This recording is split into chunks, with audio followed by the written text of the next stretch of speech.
ഒരു തീർത്ഥാടനമായിട്ട് നമ്മൾ മാറ്റണം.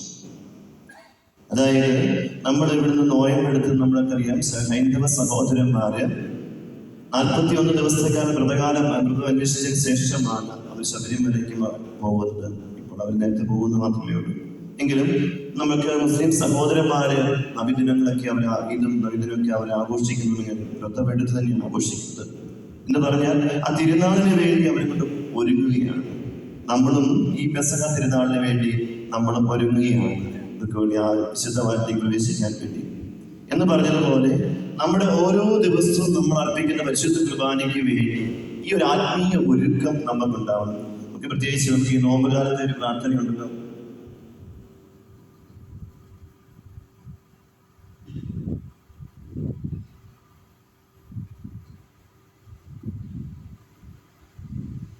നോമ്പുകാലത്ത് നമ്മുടെ ശുശ്രൂഷികൾ മാനസികം തൊട്ട് മുമ്പ് പ്രാർത്ഥികളെ കുറിച്ച് പ്രാർത്ഥിക്കുന്നത് കേട്ടിട്ടുണ്ടോ എന്ന് എനിക്കറിയില്ല. ഉപവസിക്കുന്ന സഹോദരനെ വരുവിൻ, തന്നെ ഭക്ഷിക്കുന്നവരെ വിശുദ്ധീകരിക്കുന്ന പരിശുദ്ധനെ സ്വീകരിക്കുവിൻ. മിശിഹായുടെ ശരീരവും രക്തവും നൽകപ്പെടുന്നു. വിശപ്പും ദാഹവും സഹിക്കുന്നവരെ ജീവിക്കുന്ന രഹസ്യത്തെ അനുഭവിച്ചറിയാം. ഒരു കുർബാനയ്ക്ക് വേണ്ട എല്ലാ കാര്യങ്ങളും ശുശ്രൂഷി അവിടെ വിളിച്ചു പറയുകയാണ്.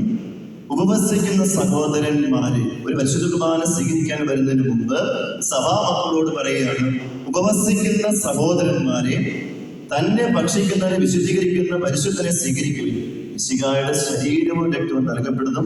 വിശപ്പും